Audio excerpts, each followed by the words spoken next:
So very warm good afternoon to one and all presenters. So here is my topic, harnessing local wisdom of wildfood plants for sustainable development and climate change. So let's first see what is local wisdom there. We all know that India is a land of rich traditional knowledge and that has been passed down through generations, deeply rooted in its culture and way of life. And this wisdom emphasizes harmony between human and nature, ensuring health, sustainability, and overall well-being. And we can see this kind of traditional knowledge in case of our food, in our traditional medicinal system, religious practices, agriculture practices, and way of living. So this is my core area, food and medicine, by medicinal food plants. So I will take it later on. First I would like to talk something about local wisdom, क्योंकि मैंने specially इस presentation के लिए ये चीज़ें अपनी slide में add की हैं, तो मैं इनके बारे में थोड़ा बोर भी हो जाती हूँ ना, आप एक ही चीज़ को बार बार बोलते होते हो, to give variety to myself, मैंने ये चीज़ें ऐड की हैं. So we know that in India we have so many sacred groves, and that is a very good traditional way of conservation of the plants. So अगर हम देखें तो 1 लाख से ज़्यादा हैं हमारे सेक्रेट ग्रुप्स इंडिया में, और राजस्थान में सबसे ज़्यादा है, उसके बाद हिमाचल में है.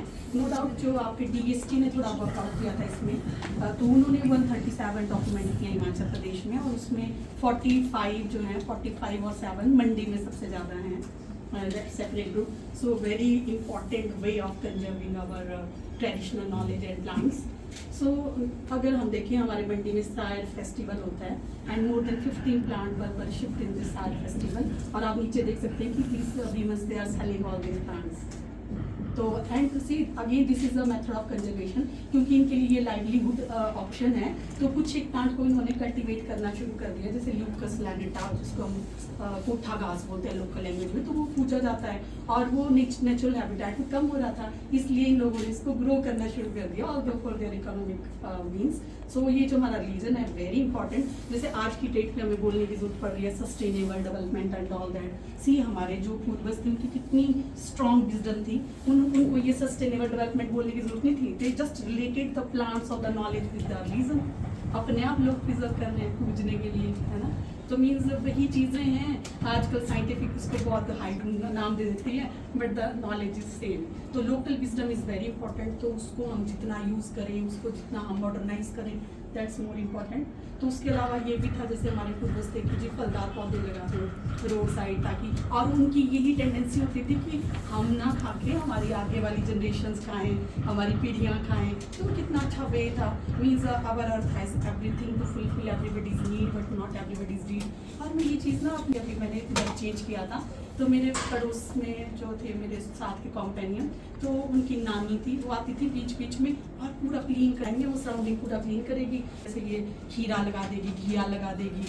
और मैं सोचती थी कि वो खुद कुछ नहीं खाती थी, मतलब she is doing all for the humanity.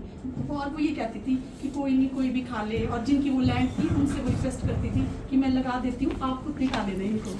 ये सच काइंड ऑफ थिंग्स थी हमारी सोसाइटी में. पर आजकल क्या हम अपना ही सोचते हैं. और मैं खुद सोच रही थी कि अगर मुझे लगे कि मैं नहीं खाऊंगी, मैं तो कभी नहीं लगाऊंगी. इतनी मेहनत करती थी, वो क्लीन खुद से करती थी, इतनी बुजुर्ग लेडी होके.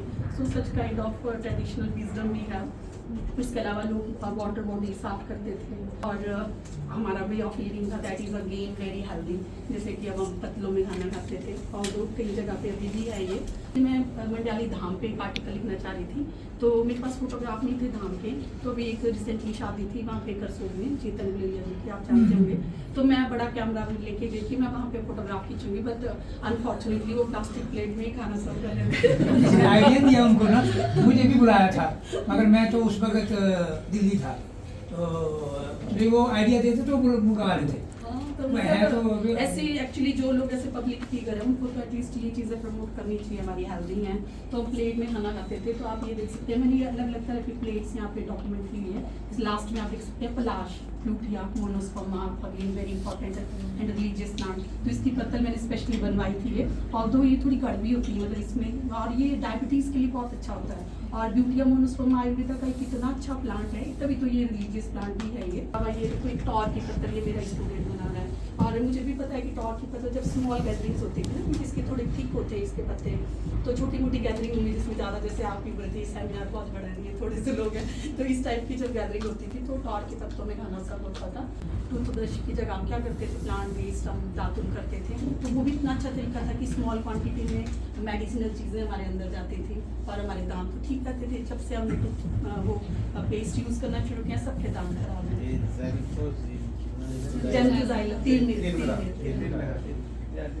हाँ, तो मतलब यू कैन सी कि हमारा नॉलेज इतना सही था और हम उसको छोड़ के कहाँ भाग रहे हैं, और सबके दांत खराब है देखो।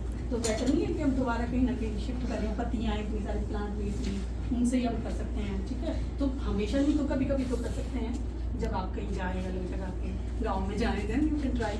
और उसके अलावा हम प्लांट वेस्ट जो चीज़ें थे वो यूज़ करते थे, जैसे आप ये डैकियम की है, देखो ये बनी हुई मैट, और अभी मैं रिसेंटली गई थी वहाँ पे नीली में, तो उन लोगों ने मेरे को गिफ्ट की, और जेन्युइनली उन्होंने बोला कि इसमें अगर आप सर्दियों में बैठते हो तो it keep your body warm, और इसकी भी मेडिसिनल यूजेज है डैकियम के। तो वैसे ही हमारा टच जब इन सब चीज़ों से होता था तो हमारी बॉडी को इसका पॉजिटिव इम्पैक्ट पड़ता था, ताकि लोग इनकी तरफ और अट्रैक्ट हो, क्योंकि वो एक तो लाइवलीहुड को भी खत्म करते हैं, लोग को लाइवलीहुड को, अगर हम इन पे जाएंगे प्लास्टिक एंड ऑल दैट, और वो इतना मतलब एनवायरनमेंट के लिए सही नहीं है, और अगर हम अब नहीं सोचेंगे तो कब सोचेंगे। तो वी नीड टू करते थे, और कभी तो कभी यूज़ होगा, है ना। मतलब इट्स नॉट कि जैसे कई बार लोग होते हैं कि मतलब रियलिटी क्या स्टिल की वेल पेड है, ले सकते हैं चीज़ें, पर ये बात ये नहीं है कि आप ले सकते हैं, बात ये है कि you have to think about the environment also. तो चीज़ों को आप जब तक पूरी तरह वेस्ट ना हो तब तक उनको यूज़ करें अच्छे से दिखाने के लिए, तो कभी ना करें। तो और उसके बाद हमारा क्रॉपिंग सिस्टम भी इतना अच्छा था, मिक्स्ड क्रॉपिंग करते थे, कुछ टाइम के लिए खेतों को खाली छोड़ देते थे ताकि वो रिवाइव कर सके। अब आजकल सॉइल में वो आ गया, पॉल्यूशन हो गया। उन्होंने बोला कि ब्रह्मा माता का मंदिर है ये, एंड पूरा का पूरा गांव ये पत्तल बनाता है, और दो चाय का प्रोजेक्ट के अंदर गवर्नमेंट ने इनके लिए टॉर के प्लांट्स लगाए। मीन्स ये नहीं है कि हम सिर्फ हार्वेस्ट ही करें, we need to go for domestication, conservation and all that, सारे फैक्टर आपको देखने पड़ेंगे। And I am fortunate enough, क्योंकि मैंने शुरुआत ही मैंने एक वाटरशेड प्रोजेक्ट से की है, जहाँ पे मुझे ज़्यादा जंगल, जमीन, जानवर, इन सब का अपलिफ्टमेंट करना था। सो मेरे को बहुत अच्छा मौका मिला अब हिमाचल के रिमोट एरियाज़ में जाने का। जैसे मैम बता रहे थे कल की, मैं सुबह 7 बजे की बस से जाती थी, और रिवादसर से मुझे दूसरी बस लेनी होती थी दुर्गापुर साइड का, और अगर वो स्किप हो जाए 8 बजे की बस, तो दूसरी बस मुझे 12 बजे मिलती थी। तो मैं कोर मंडी में रहती हूँ, तो आई नेवर थॉट कि इतनी हार्डशिप भी होती है। तो मैं जब वहाँ पे गई तो मैंने देखा कि जेन्युइनली कि गाँव में, रूरल एरिया में so many problems, so many challenges are there. तो मतलब इन चीज़ों पे काम करने की हमें ज़रूरत है कि कैसे हम उन चीज़ों को करें। तो उस टाइम मैंने पूरा डॉक्यूमेंट किया कि कैसे कंजर्वेशन करनी है, कैसे सस्टेनेबल एंड ऑल दैट। अब की बात करें, पर गाँव में नहीं होता है।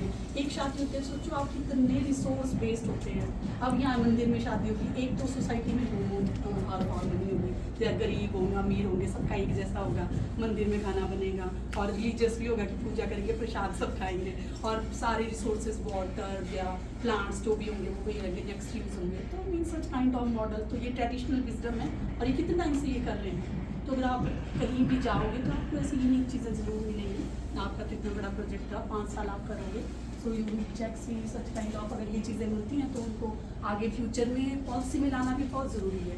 और मेरे जो गाइड थे, मैं डॉक्टर सावंत सर के बाद मैंने डॉक्टर चिरंजीत सर के साथ काम किया, तो वो एक चीज़ बोलते थे, जो काम दुनिया को पता नहीं चला सोचो वो हुआ ही नहीं। सो प्रेजेंटेशन इज़ वेरी इंपॉर्टेंट। तो मैं जो भी जाती हूँ, मैं सोशल मीडिया एंड ऑल सब जगह डालती हूँ कि कोई ना कोई किसी ना किसी को क्लिक करे, कोई ऐसा करे, इंस्पायर हो, बटावर जो भी जिस तरीके से उस चीज़ को लेना चाहे। सो प्रेजेंट